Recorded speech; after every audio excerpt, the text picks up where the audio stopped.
Welcome everyone. Thank you for joining our webinar today. We'll be looking at kinship care during emergencies and across borders. Next slide, Jess. So this is the third in a series of webinars on kinship care that will usually happen on the last Wednesday of every month, running until about July or August this year. The webinars are happening in parallel with the development of the global interagency guidance on kinship care, which is being led by Family for Every Child. Family for Every Child is a global alliance of 46 local civil society organizations in 38 countries. To give you some background on how we've got here, in 2019, Family commissioned some research on kinship care, which showed that this vital form of care on protection for children is widely neglected around the world.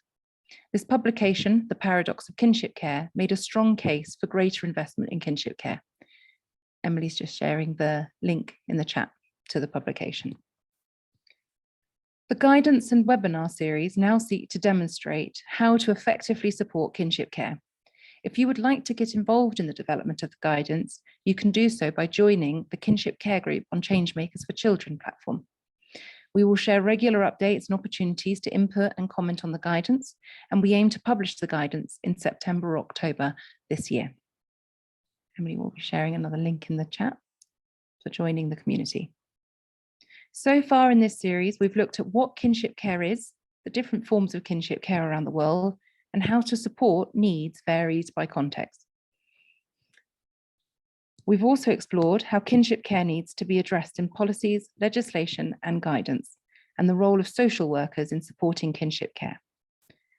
You can find links to both of these recordings from the previous webinars. In this webinar, we'll be looking at the importance of kinship care during emergencies and crisis periods, and ways to support kinship care during these times, and also exploring the value of cross-border placements into kinship care and how these placements can be effectively supported. Just a reminder that please put any questions into the chat box, and we'll come back to these at the end of the presentations. Next slide, please.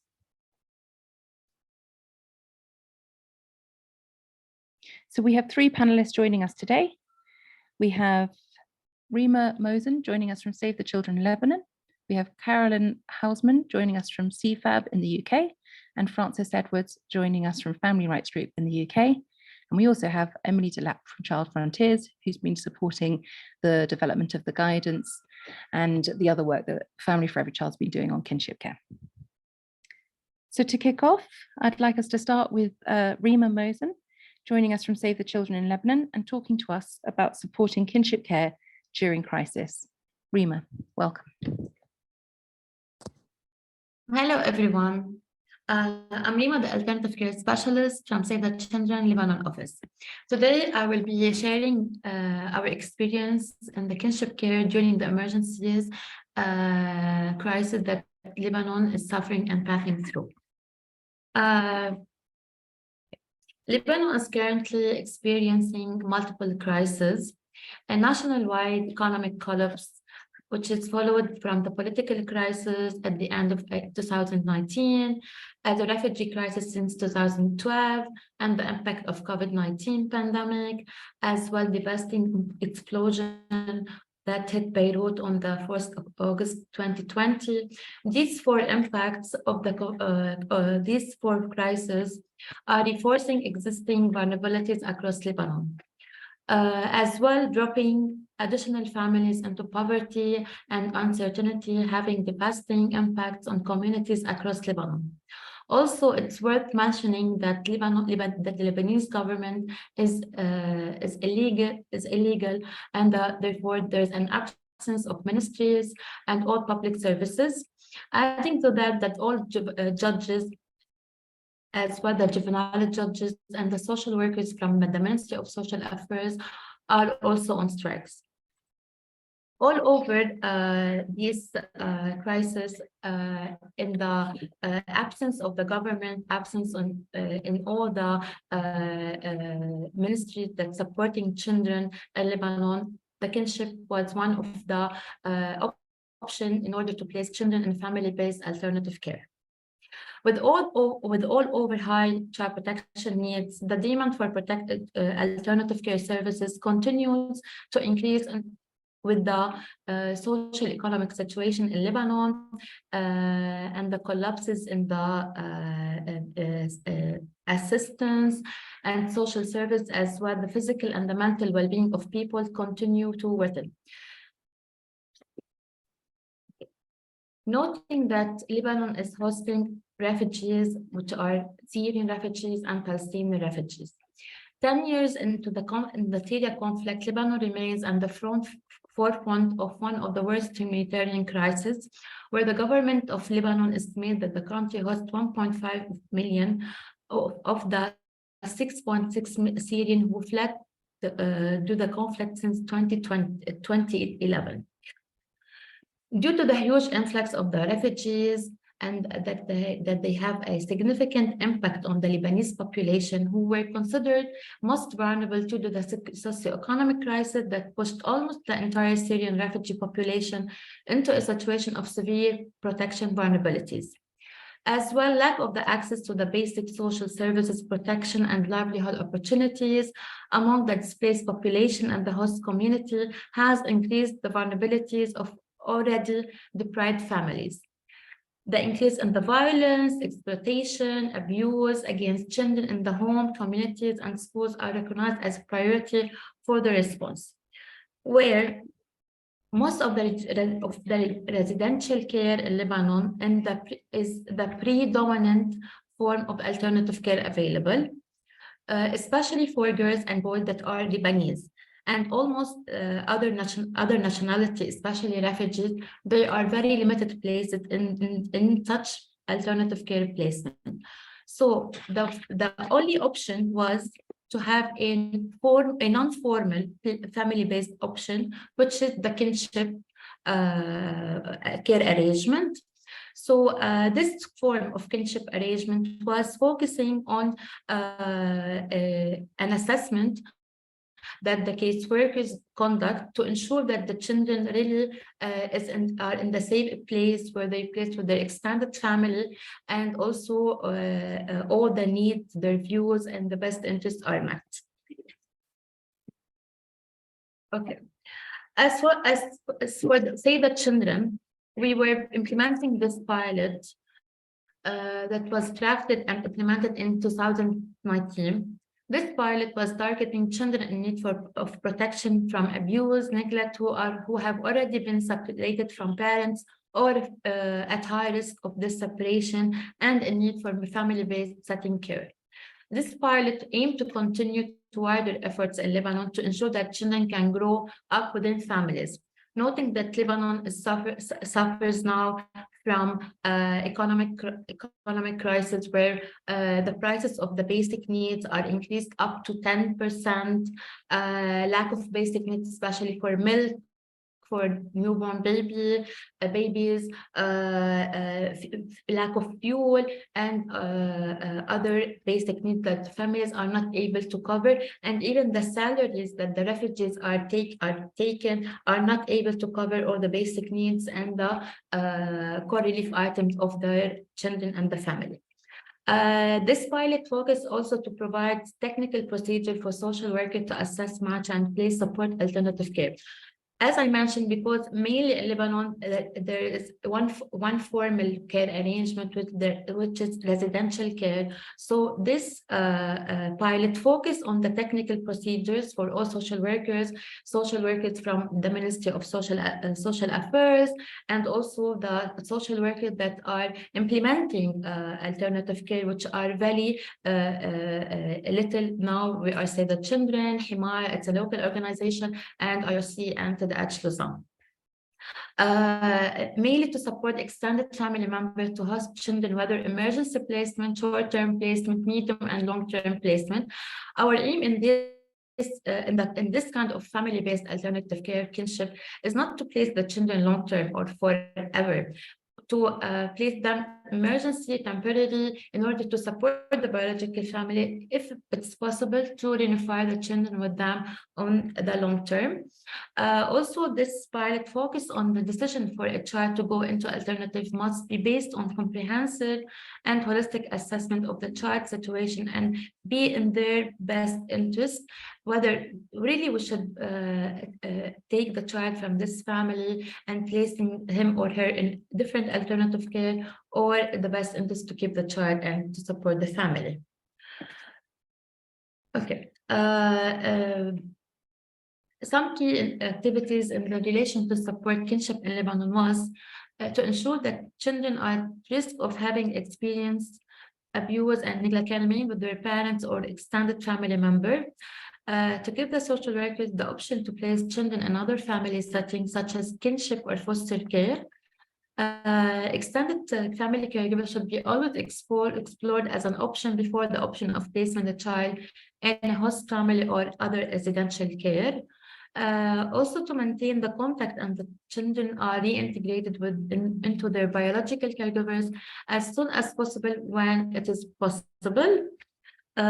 This through the direct support to the biological caregivers and to the extended family member and to the child, to empower the family, the biological caregivers and the extended family to ensure that all the basic needs and the best interest and the well-being of the child are met.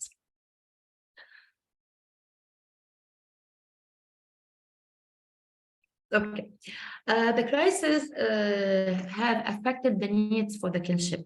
Save the Children have been working with the kinship care since 2015, mainly with the Syrian refugees, due to the huge number of the separated and unaccompanied children that fled to Lebanon to work or left their biological caregivers for protection concerns. So we have a huge number of separated and unaccompanied children with no care arrangement or with no safe care arrangement, struggling to find appropriate protective alternative care solution for children at risk in need for urgent placement. As I mentioned, that the residential care in Lebanon, struggling to find appropriate protective alternative care solutions for children that are at risk in need for urgent placement due to protection concerns in line with the best interest of the child.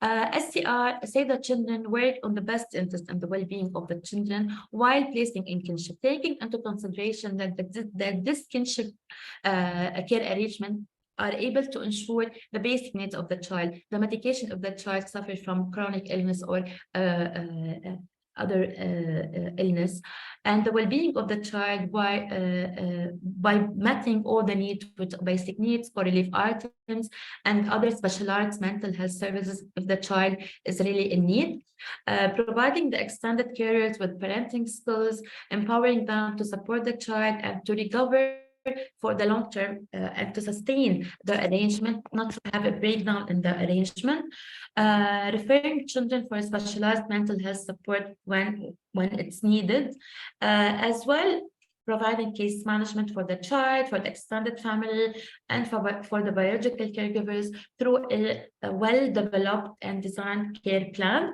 to maintain this placement, to sustain and empower this placement as well, also to work with the biological family to reunify the child and to find durable solution for this child on the long term.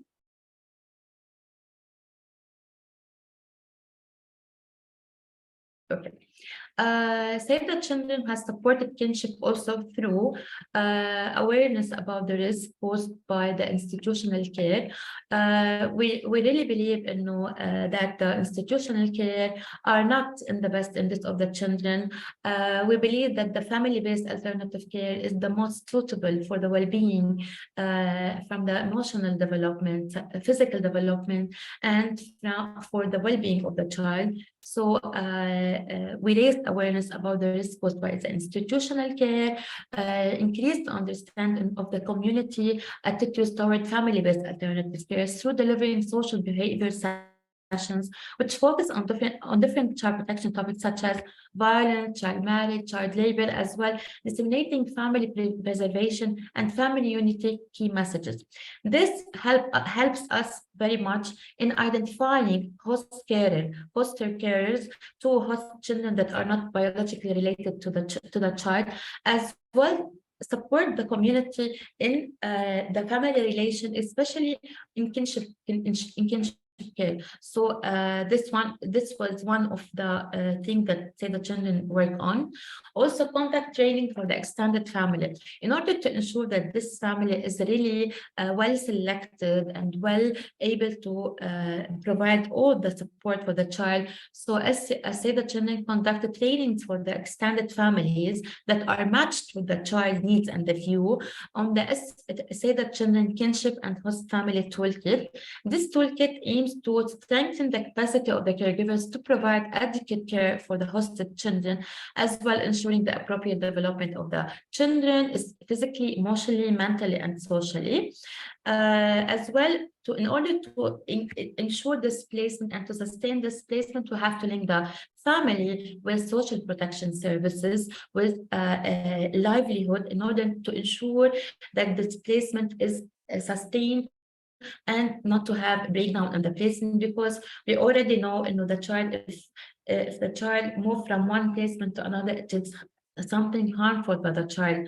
So we should ensure the placement by linking them to all social protection services, livelihood, vocational trainings, emergency classes to cover the needs. Especially in Lebanon, we are struggling in the issue of providing all the basic needs of the children. As I mentioned in the beginning, that Lebanon is suffering from economic crisis, and all the basic needs are are cost for the refugees. So their main demand when they want to place a child as a kinship, and who will be supporting us financially. That's why we are trying our best to ensure financial assistance when it is really a need for this child to be covered from, say, the children, or from social protection services, or from UNHCR if they have any protection cash assistance.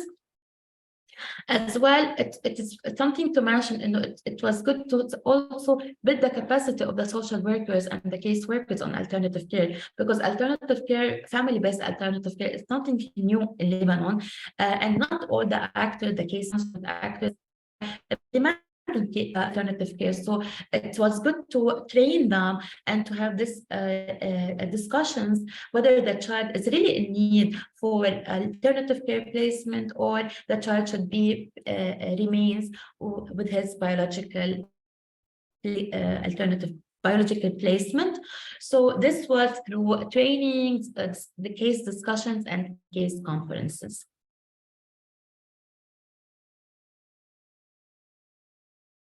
Okay, just want to highlight something before I finish my presentation. And the good thing in the kinship was the support of the juvenile judges in Lebanon.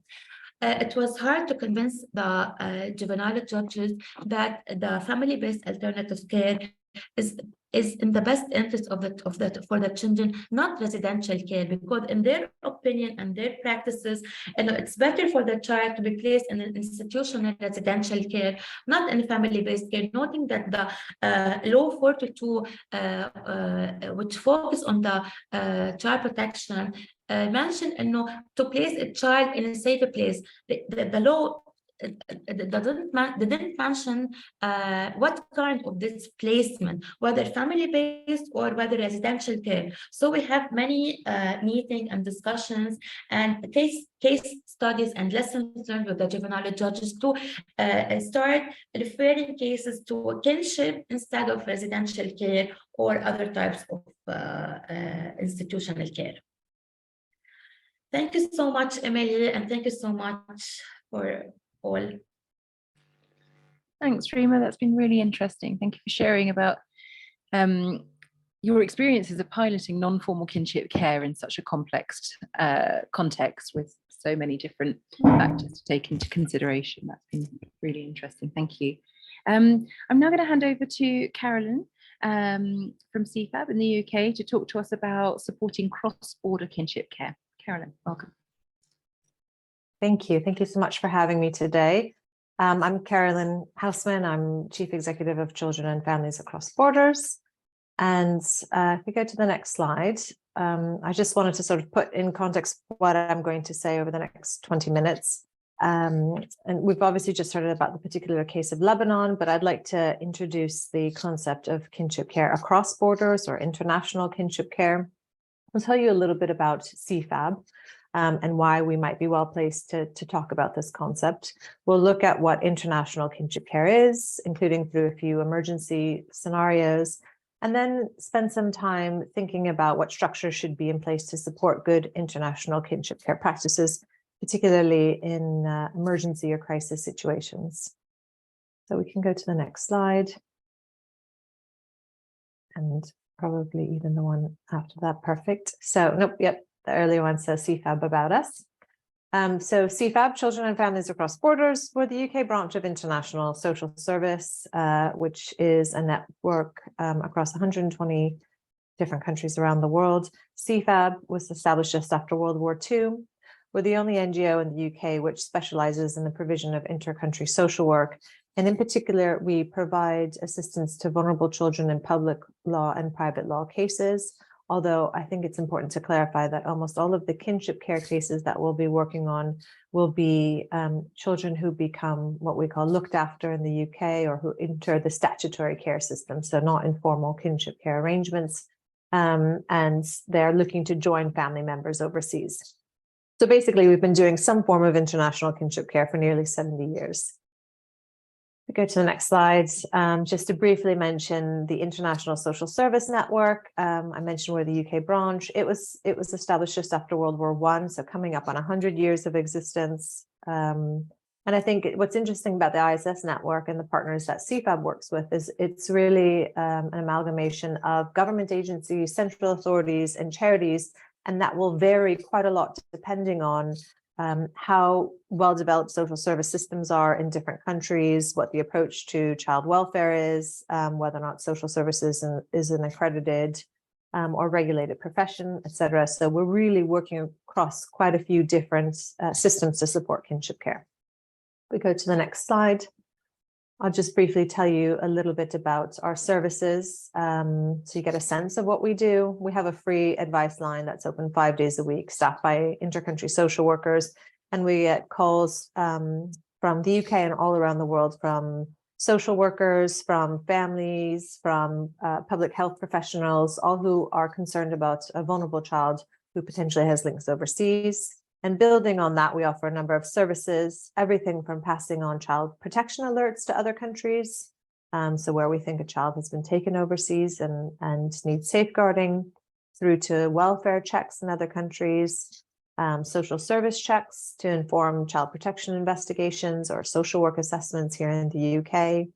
But the bulk of our work is really about facilitating assessments of kinship carers overseas and in the UK. So if a child is taken into care in the UK and there's a family member overseas, we'll work with our partners in the ISS network to assess that family member to feed into decision making here in the UK so that the child has the opportunity to be reunited with that family member overseas.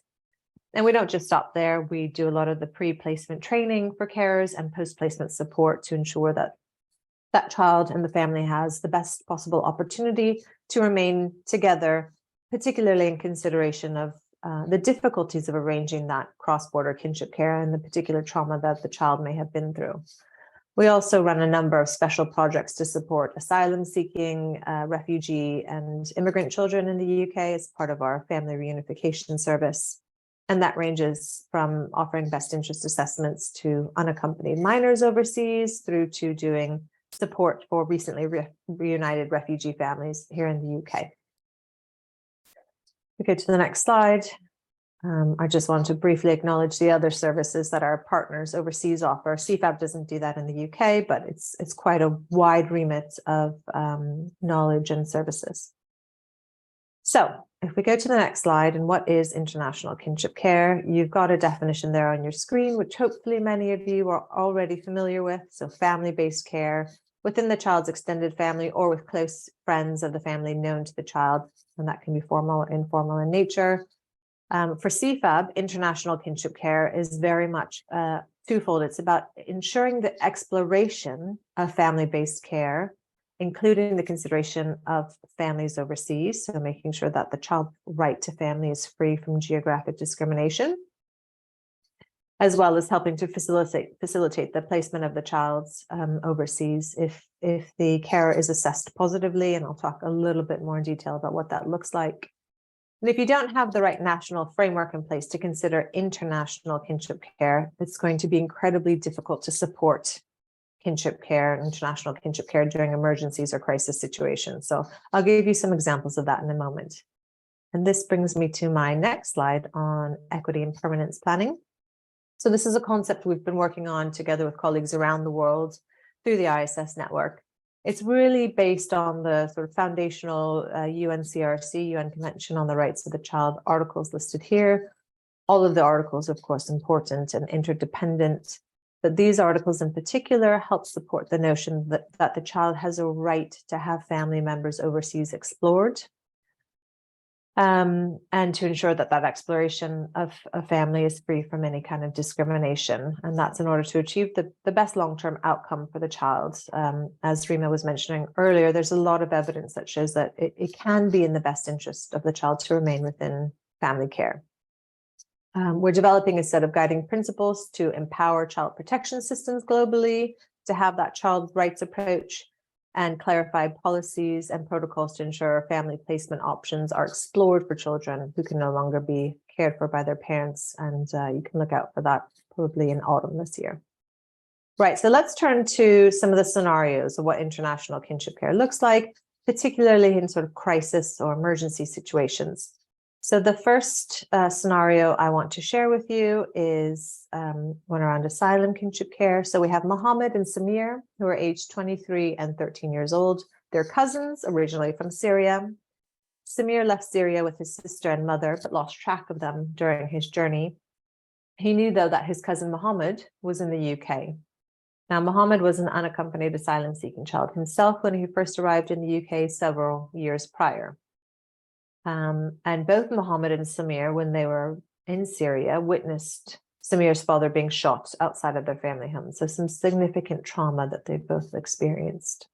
Samir is currently in France and wants to be reunited and cared for by his older cousin, Mohammed, as his other family members cannot be found.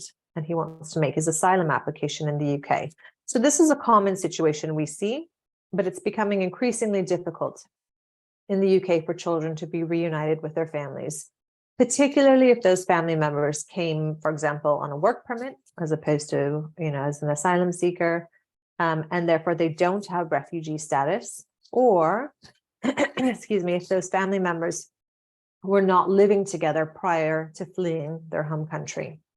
So there's a real question that the UK and other countries need to ask about how to support international kinship care within a wider family network when they're separated across international borders.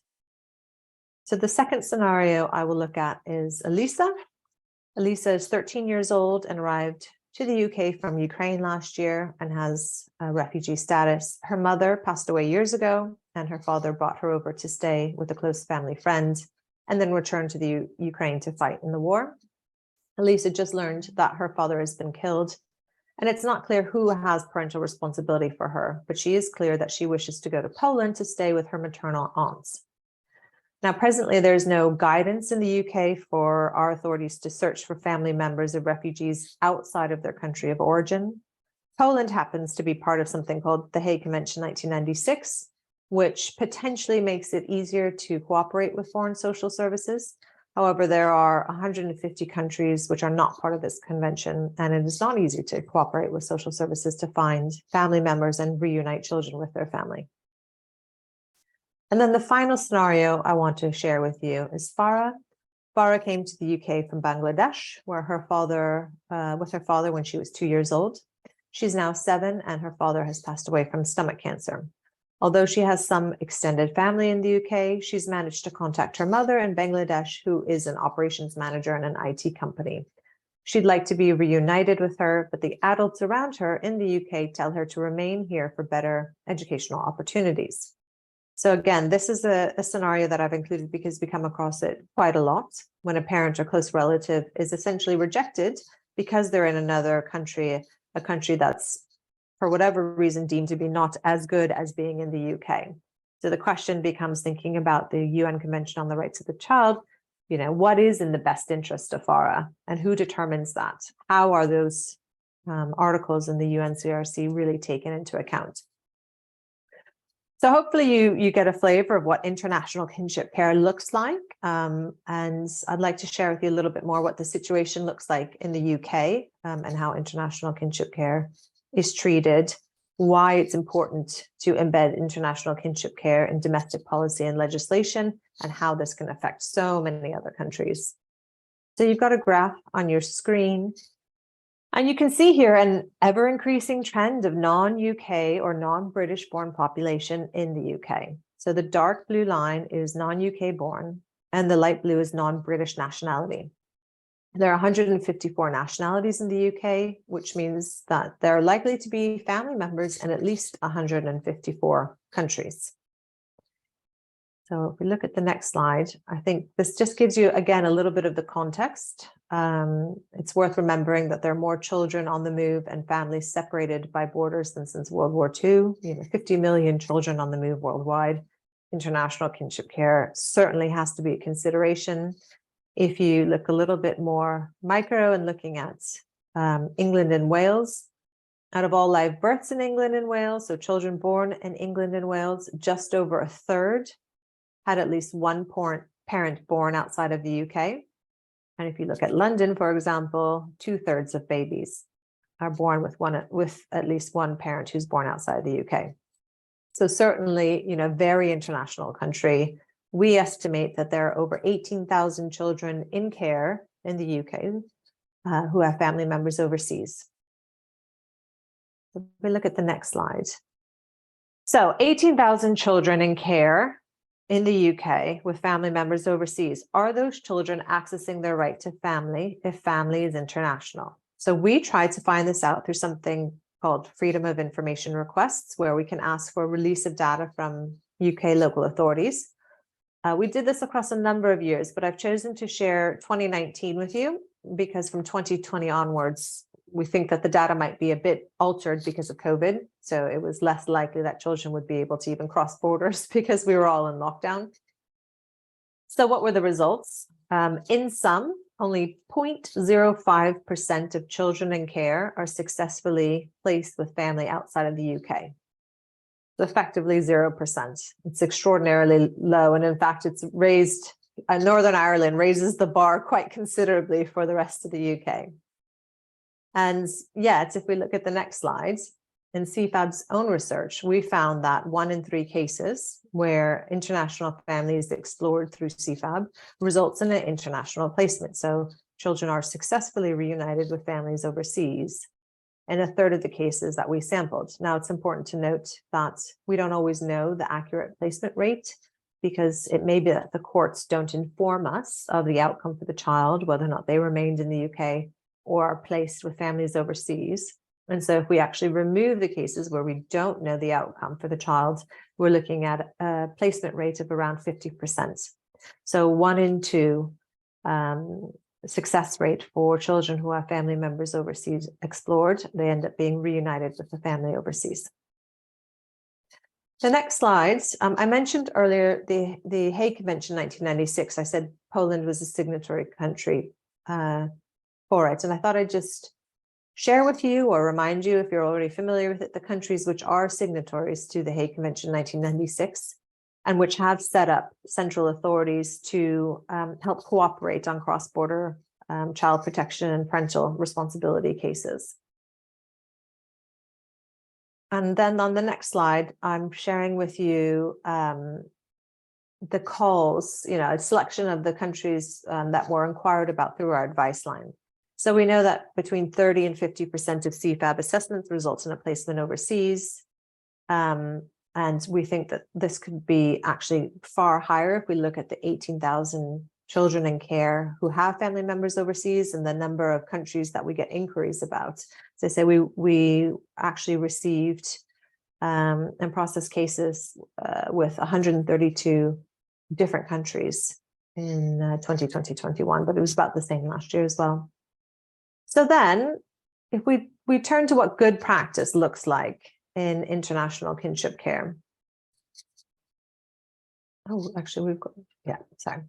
And before we actually turn to that, you can go ahead and stay on that slide. I just wanted to, very briefly comment on the current political climate in the UK. And some of you will be aware of it. And I believe the current state of sort of failed international kinship care, that near 0% reunification rate, is affecting our migration policy and our relationship with other countries. So we know that over the last decade, children aged 18 or under have accounted for around a fifth of those applying for asylum in the UK. And about a third of those are children who are unaccompanied, so potentially could be reunified with their family. But now we've had the illegal migration bill that is making its way through Parliament. And that really locks people out of seeking asylum and prevents them getting leave and ultimately getting citizenship. So it's going to make it much more difficult, particularly for asylum-seeking children and children who are experiencing crisis, to be reunified with their family in the UK. So what does good practice look like? First and foremost, every nation could do more to respect a child's fundamental right to family, identity, roots, and culture. It's integral to the UNCRC, but it's also in the European Convention on the Human Rights, the African Charter on the Rights and Welfare of the Child, and many Asian states have also reaffirmed their commitment to the UNCRC. So there's a really strong basis for it. If we look at the next slide, so some practical considerations. We heard Rima talk about what good kinship care looks like in Lebanon, and I thought that was a brilliant example. And I think that's probably true for a lot of countries, what good kinship care looks like. But when you look at kinship care across borders, there's some additional complications. So the nationality and citizenship of the child and their family that you're exploring. If you have a family member that is actually not a citizen of the country that they're residing in, do they have settled status? Will that family reunification be disrupted because they aren't able to remain in the country where they've been reunified? You have to consider the country of origin, transit countries, and destination countries in terms of looking for family members, particularly for refugees. I know Francis is going to talk a little bit more about Ukraine in a moment. Which is very relevant. Almost all of the refugees that have come from Ukraine into the UK have come via a third country. Recognition of legal orders is also really important. So Rima was talking about informal kinship care, but when you're placing a child across borders, very often that will be through some sort of formal legal order.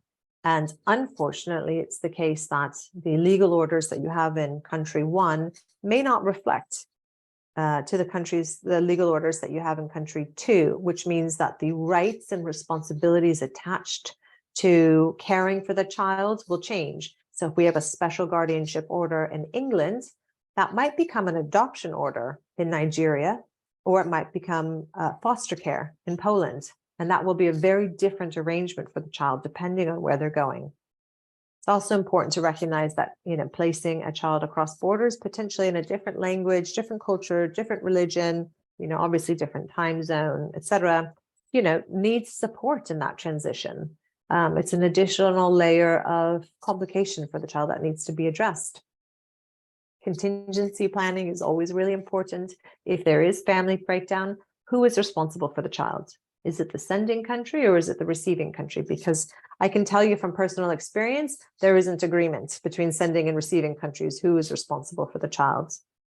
And then finally, and I know Rima mentioned this earlier, it's really important to think about how contact is managed, particularly with parents if they're in another country, because that can be really important to the child, but much more difficult to facilitate if it's across borders.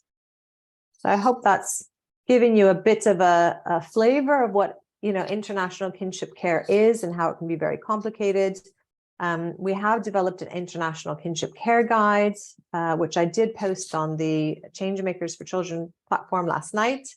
And I hope that that's helpful. It's on our website if you want to take a look at it. On the next slide, I've shared some additional resources, which I'm sure we can circulate on. They'll always be available, I guess, in the recording if anybody wants to look at this a little bit more. And then finally, it's just for me to say thank you, and I think hand over to Frances. I hope that's been helpful. Thanks so much, Carolyn. It's really interesting to hear about all the different support services that both CFAB and your ISS partners provide, and also some of the specific challenges that you encounter in these cross-border placements, and the clear need for this to be more regularly considered and the support that's required when doing so. So thank you very much. I'm going to hand over to Emily Delap and Frances Edwards. Thank you. Thanks so much, Gemma. So we're going to talk about a project that's just being set up quite recently in the UK to support Ukrainian refugee children who are being placed into kinship care in the UK. And Frances is going to tell us a little bit more about this project. Frances is from the Family Rights Group in the UK, which does lots of excellent work on kinship care. In addition to this project, so I'd urge you all to take a look at their website and see what else they're up to as well as this. So Frances, first of all, I know this project is run by a coalition of different organisations. Could you tell us a bit more about how it came into being, who's involved, and also it'd be great to hear a bit about the Family Rights Group and who you are. Sure. Yes, so the project was instigated by the Chief Executive of Family Rights Group, and that's Kathy Ashley. And I'll just put a link to Family Rights Group in the chat, just in case anyone wants to have a look while I'm talking. But just to give you a little bit of a sense of who we are, so we're a national charity, and we seek to ensure that the child welfare and family justice systems support children to live safely and thrive within their family in the UK. We combine commitment to human rights and social justice with an expertise in child welfare law, policy and practice. And as you've already said, a lot of our work focuses on kinship care. So trying to raise awareness of its benefits, its importance, and to increase support for kinship carers. So we're the Legal and Policy Authority. We are a legal and policy authority on kinship care. We provide the Secretariat, the all-party parliamentary group on kinship care. We led a successful campaign to secure an exemption for kinship carers from the 2-child tax credit limitation. And we've done lots of different work. We've just secured the extension of legal aid for special guardians, which is a type of kinship care arrangement in the UK where you need to apply to court and just to ensure that they can have access to independent legal advice and representation. So we do a lot of work on kinship care. Turning to this specific project, so it's very obvious, and I know Carolyn's already talked about it, but obviously since the outbreak of the war in Ukraine, a lot of people have been displaced across Europe. And I think recent government figures indicate that as of the 7th February this year, 161,400 people have arrived in the UK from Ukraine. And of course, that's continuing to rise. And Kathy Ashley, our chief exec, became aware that there were a number of children who had fled the war in Ukraine who were living without their parents in some type of kinship arrangement in the UK. And she wanted to provide support to these children and the people who were caring for them to ensure that those arrangements were able to thrive. So she brought together a group of specialist charities, and they include CFAB, who I don't think I need to tell you much about them, as we've just heard very helpfully. So yeah, we've got CFAB, and then we've got an organisation called Coram Bath, which is the UK's leading membership organisation for agencies dedicated to improving outcomes for children and young people in care, adopted or living in kinship arrangements. So they're a membership organisation. And then we have Coram Children's Legal Centre, and they're also part of the Coram Group, which is a group of charities. And they provide free legal information and advice and representation to children, young people, families and carers. And that advice spreads across lots of different areas, but includes immigration. And it's the immigration aspect that is obviously really helpful for this project.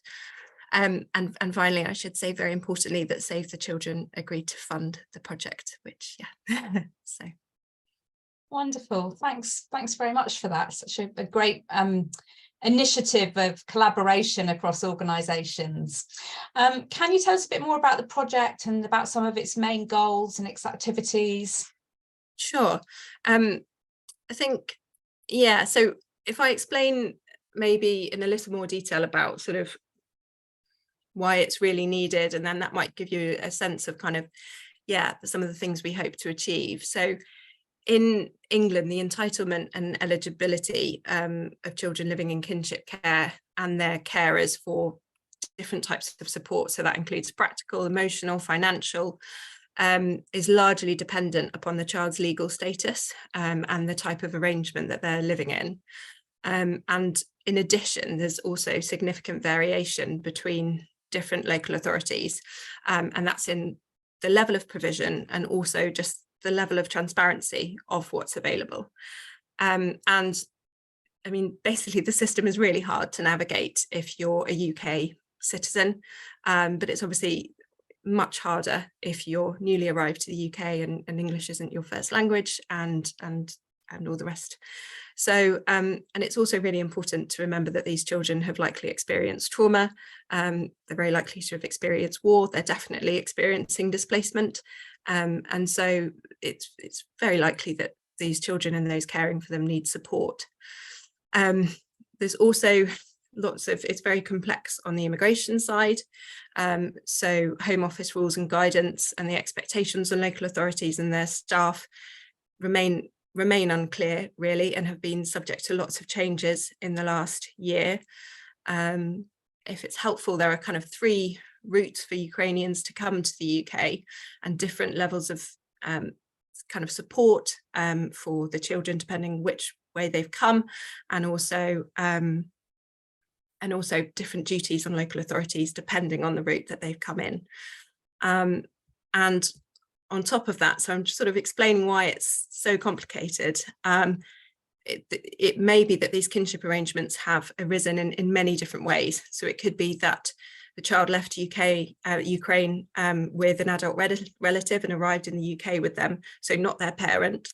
It could be that the child came with a parent and the parent went back to Ukraine, or it could be that the child came here unaccompanied and is joining an adult relative who's living with a host. So how the different aspects of immigration child welfare law applies, and it differs in each of these situations. And what was becoming clear is that practitioners were finding it really hard to work out how this all applied to the children that they were working with and the specific situations. And what was needed was some really clear guidance on these different types of immigration routes, the different duties that arise depending on them, and what support was available or appropriate for each of these different types of situations. Wonderful, thank you. You've kind of partially answered this question, but if you can tell us a bit more about some of the sort of challenges that you're finding that these kinship carers are facing, and also the social workers that are working to try and support them. Are there any additional challenges that you'd like to share with us around that?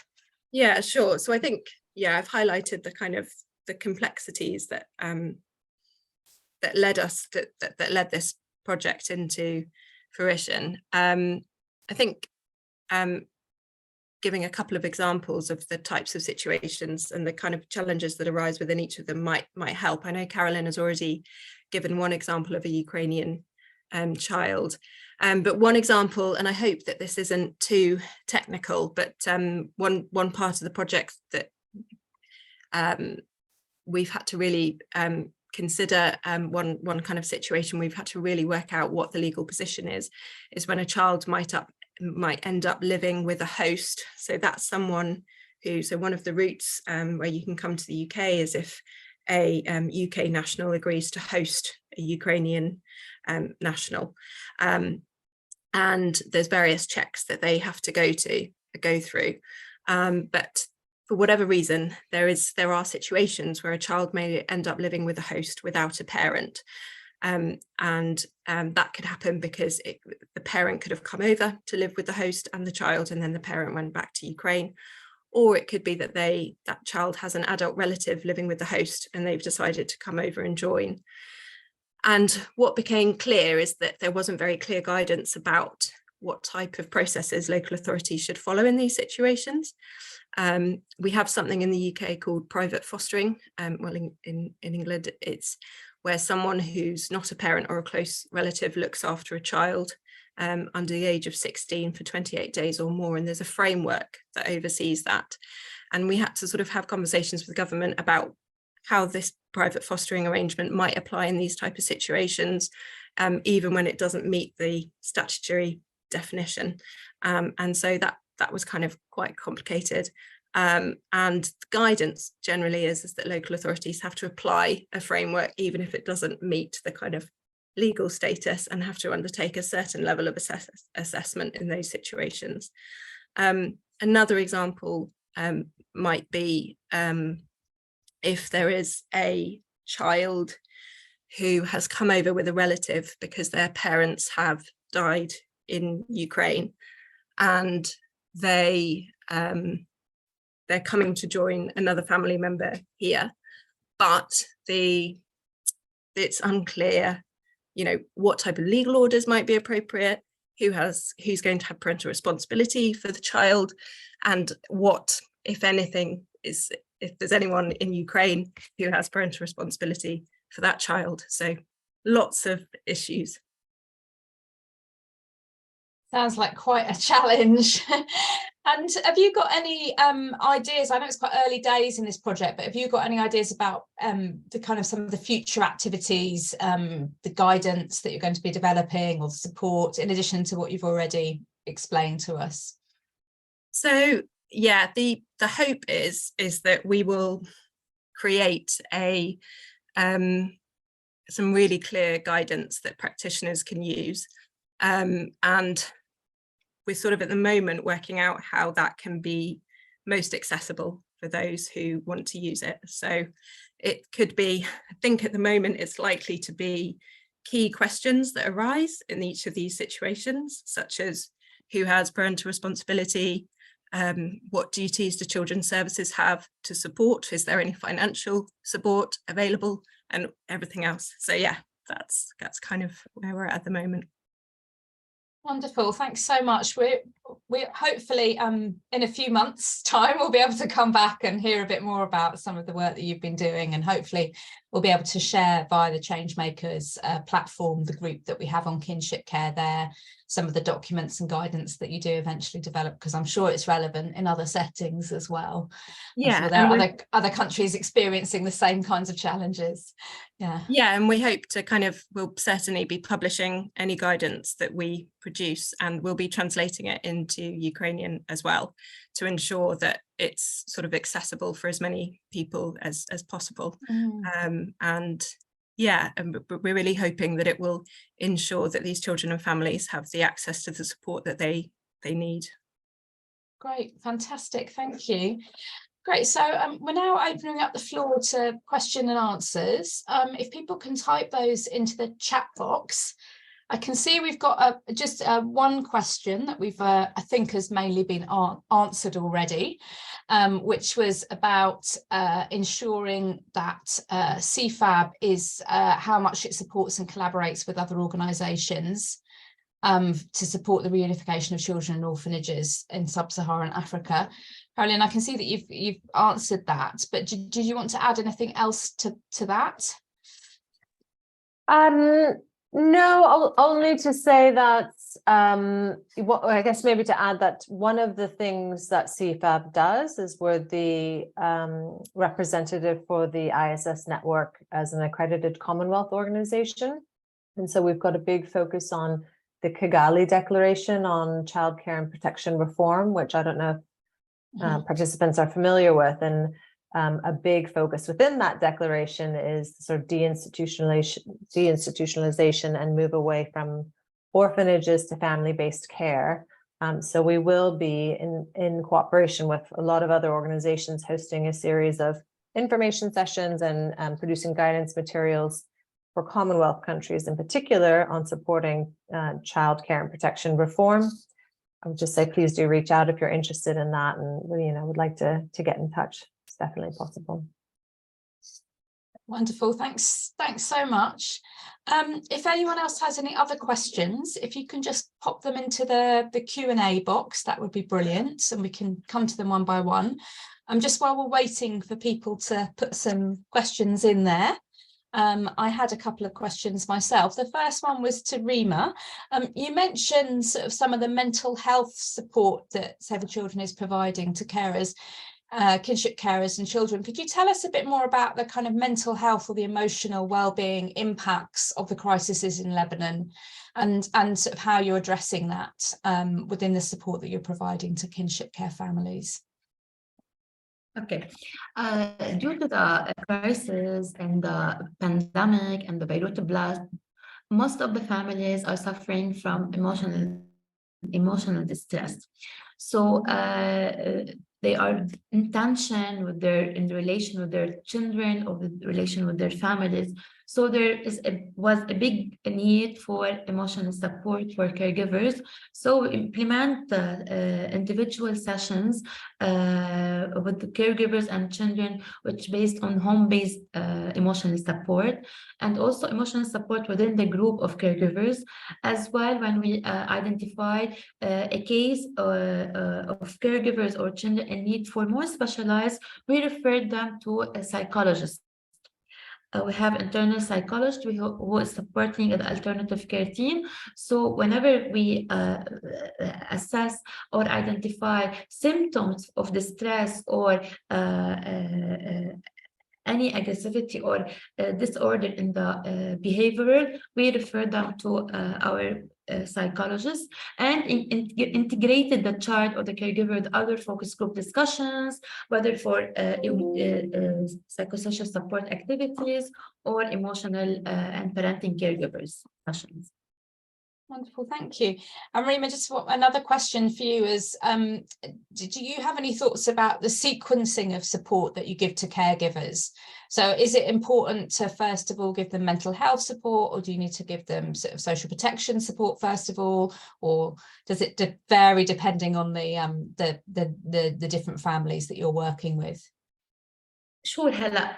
We should support the family as a holistic approach, as a full package, not only emotional or psychologically or linking them with appropriate services. So I think it's an holistic approach to, first of all, to ensure the safety and the safety of the child and the family, that they are really able to cover their needs before put a child in this family, because we don't want from this family to struggle more in the ability to cover the basic need of her biological children and to cover the need of the hosted child.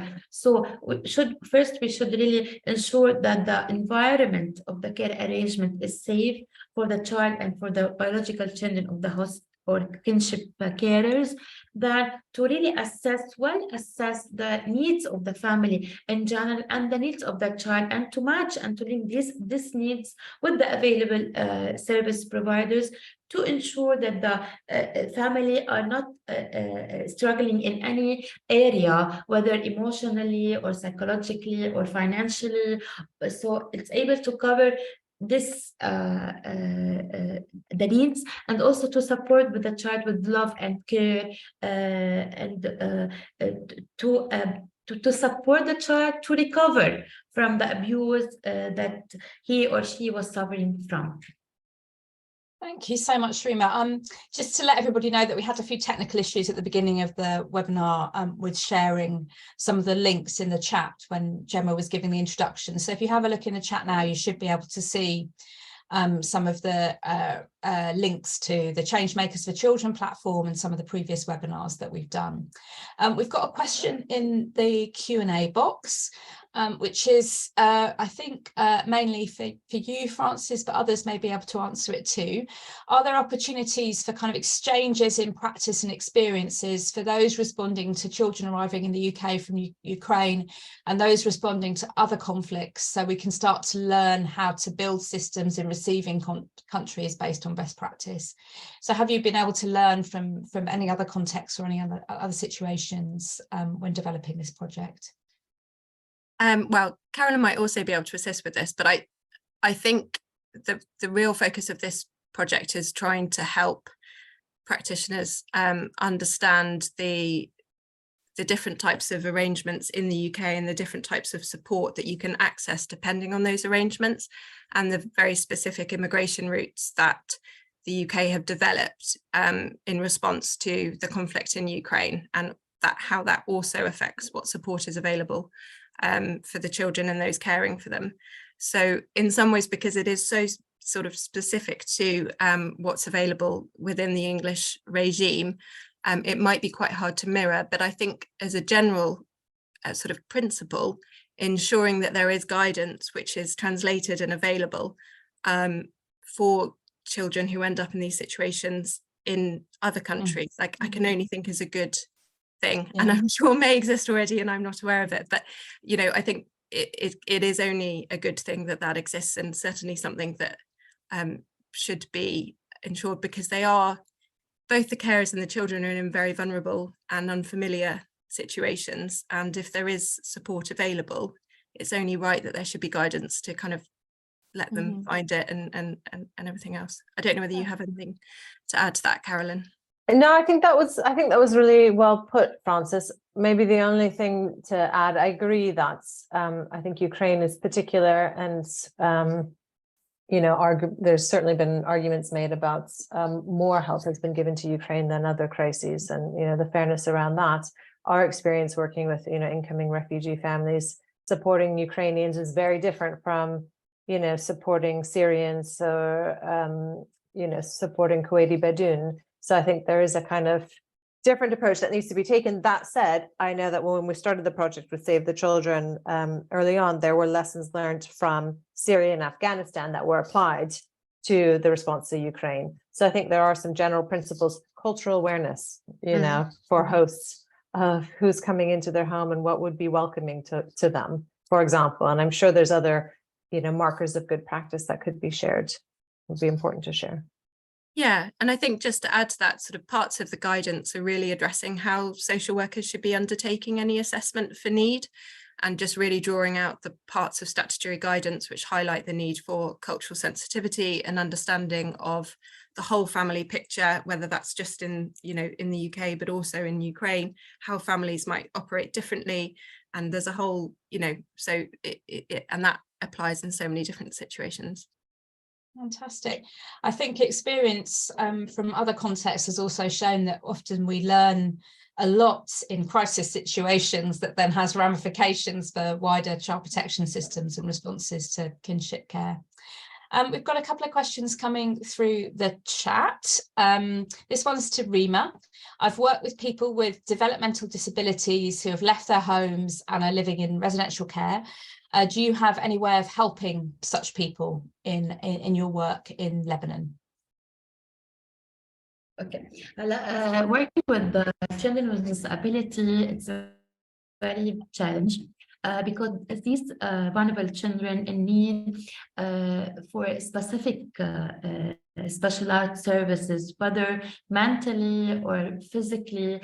So the people, that the social worker that should be work with such cases, so should be well trained and well trained and known about these children, because it's very hard to link them within or place them with host families or kinship families. So for such cases, we might be, for example, to put them in the same group, to support them, to feel, to empower them by life skills, to feel that they are really like normal people, and to support them and to live independently or individually in the future. Because in such cases, we have to empower them to live independent, not to have like this to be supported by others. So we have such cases. It's very challenging here in Lebanon, where we don't have the appropriate service provider to support us. We are supporting us to integrate them locally with the available service providers. So thank you.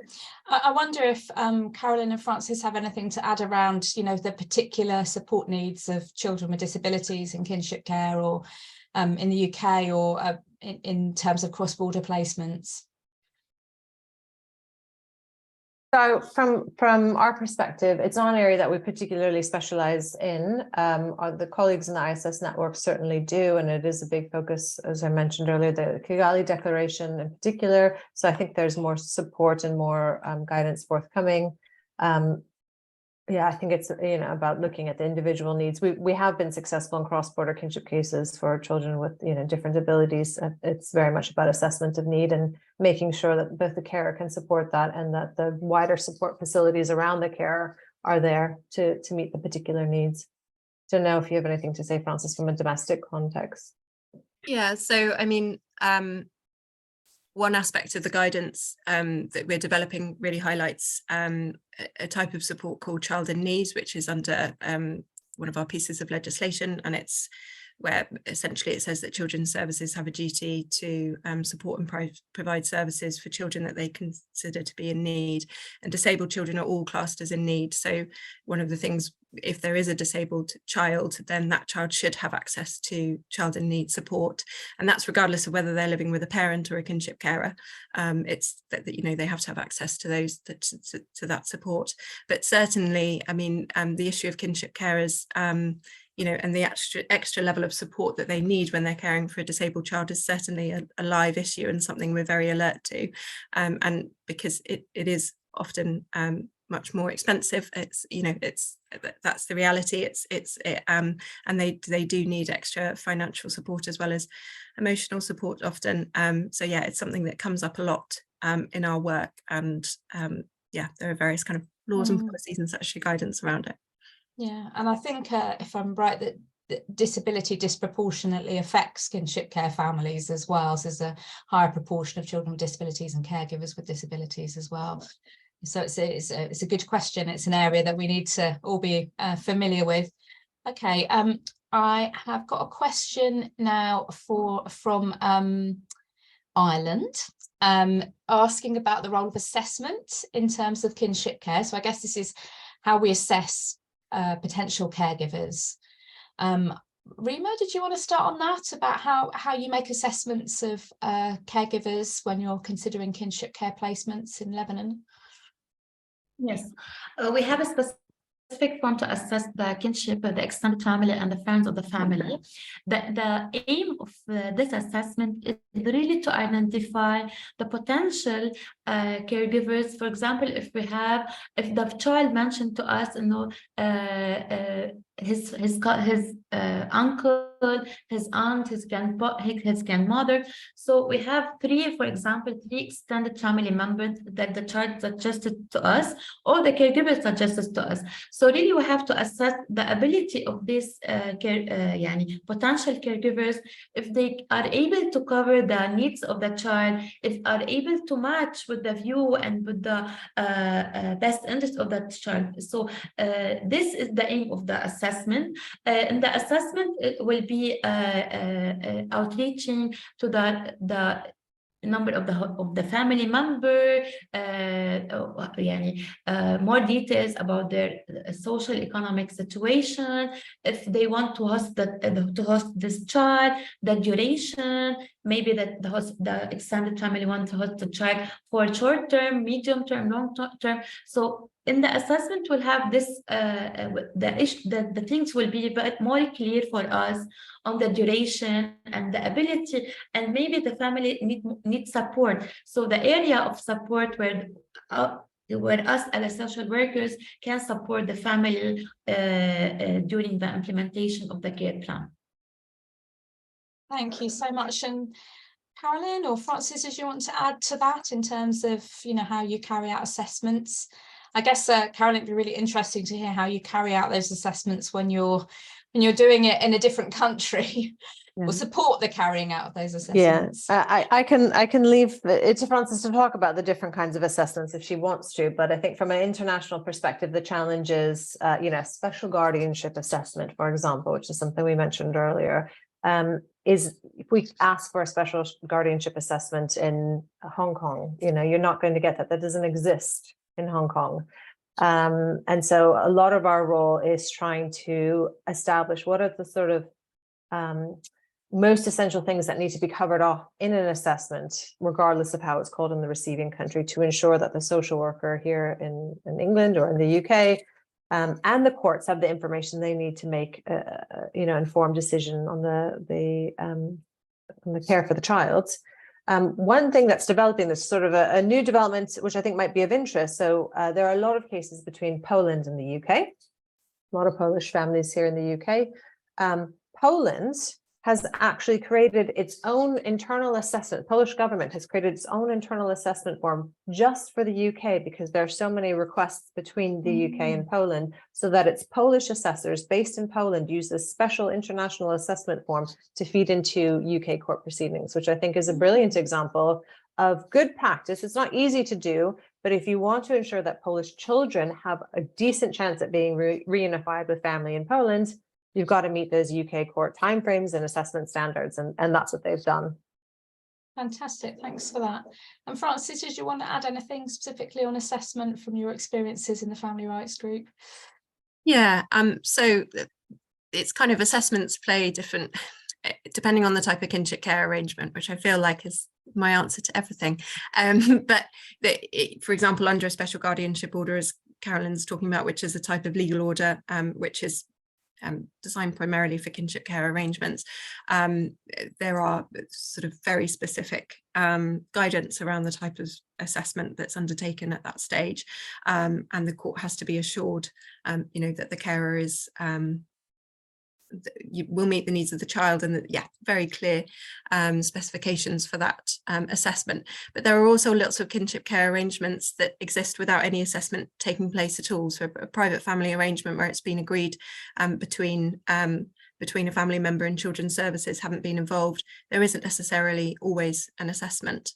So it really depends on the type of kinship care arrangement, whether you're seeking to formalise that kinship care arrangement. And at that point, obviously, if the state are going to endorse that arrangement, then they need to see some type of assessment.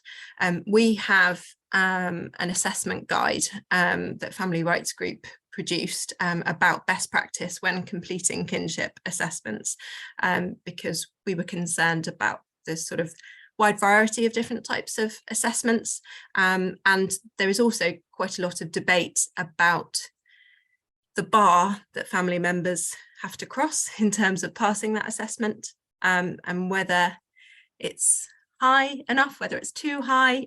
There's lots of issues. There's lots of issues that arise, and there's also we talk a lot about trying to get kinship carers to have more access to legal advice and support. And one of our really big points around that is trying to ensure that they understand the assessment process, because if you're coming in totally blind to a situation and suddenly have to undergo a really detailed assessment process without really understanding what it is, in some ways you're often setting people up to fail. And also, if there are things in that assessment which are inaccurate or unfair, it's only right that you should have an opportunity to challenge that. And that's obviously quite intimidating for you to do if there's court proceedings going on and you've got no access to advice and support. So there's lots of issues that arise around assessment of kinship carers, certainly within the national context. Thank you. I think those issues arise in globally as well. And I think the issue that you raised around the importance of having information available and legal support and guidance is also something that's come up when we've been looking at the literature and experiences all over the world. And also just to add that the UK has so many different forms of kinship care, which isn't always the case in other contexts, especially formalised forms of kinship care. So there's lots of documentation and examples of that. So there's one other question here around, do you have ideas or good practice in relation to children on the move, so I guess children in these kind of cross-border placements, in terms of meeting their educational needs or their documentation? It says travel, it's translated from French, but it says travel documentation, but I guess it could be multiple kind of forms of documentation or identity documentation. Carolyn, did you want to answer that one? Yeah, sorry, do we have any special requirements or special? Yeah. Ideas about good practice in relation to children on the move in ensuring that there, I guess, continuity in terms of their education when they move to new settings, and perhaps around their documentation and how we ensure that they have the right kind of documentation. Yeah, so that is I mean, not all children on the move will be joining families or in kinship care arrangements. So that's a very big question. And I definitely think there's a big issue with ensuring continuity of education and documents, keeping track of documents. To be perfectly honest, government agencies in the UK believing documents are authentic or believing that they've genuinely been lost in war, so I think there's a big issue around that. We don't particularly have any guidance around that. There is certainly international guidance around around treatment of children on the move, and particularly with regards to their documentation. But beyond that, I can't comment. Yeah, I guess it's just a general principle that we'd want to ensure that any child that moves across borders has this continuity in education and is able to carry on. One thing that I would say, so with the support that we do for refugee families in the UK, part of that is making sure, for example, that the child is registered, in education, that they're registered with the GP, because their country of origin, it may not be the case that there is free healthcare and that the child needs to be registered with the local GP. So just making sure that families understand what is accessible in the UK, what should they be doing, what kind of support they can receive, etc., is a big part to ensuring that families stay together, and that children thrive, and B, that they're well integrated into UK life. Fantastic. GP, for those that don't know, is general practitioner, which is like a doctor that does general support in the UK. Fantastic. I don't think, are there any other questions that anyone has? I'll just give people a couple of seconds to think about those. And if there aren't, I think we'll probably hand back over to Gemma just to wrap up and tell you about what's coming next in our webinar series. So over to you, Gemma, I think. Just checking there's nothing else. Emily. No, I think we've managed to answer all of the questions that have come in, Brilliant. which is great. And for now we're on time, which is even more impressive. So thank you to everyone for joining us today, and a special thank you to all of our presenters. I think it's been a really interesting discussion today around some of the really complex issues when it comes to cross-border support, and also support to kinship care placements in really complex contexts. So in terms of the webinar series, our next webinar will be on the 4th of May, and we'll be looking at how support needs for kinship care varies based on the characteristics of the caregivers. So that should be a really interesting one. And there should be a poll popping up on your screens now. So please just take a minute to answer those few questions. One of the questions is seeing if anybody would be interested in reviewing the draft of the guidance that we're currently in the process of developing. And that should be available for review end of April, beginning of May. So if that is something you'd be interested in having a look at and sharing your views on and giving us some feedback on, that'd be great. Please express interest in the poll above. And if you're not sure you'd like to learn a little bit more, then please click learn more, and we'll be able to share a little bit more about what that process will involve and get you involved. Anyway, thank you again to everybody for joining. And thank you to the interpreters as well. Just super quickly while people are filling out the poll, I think there's, I think it's been shared, but there's Francis has just posted some of the assessment guide, which I think we'll just need to make sure that gets out to everyone. Just let me forward that to. Great. And some of the resources that have been mentioned today, we'll also make sure they're shared on the Kinship Care community on Changemakers for Children as well, so that they're there for people to follow up with after the webinar as well. Wonderful. So again, please join. Yeah, please do join the Changemakers group, because what we try and do is prior to these webinars to share some of the resources, and then we follow up afterwards and share more of the resources then. So it's a really good way for you to get all of the information that you need. Okay, have we had enough time for everyone to finish the poll? There was a few questions, so maybe give people a second or two to finish it before we wrap up then. It's really, really helpful for us to get feedback on the webinars so we can try and improve them in the future. So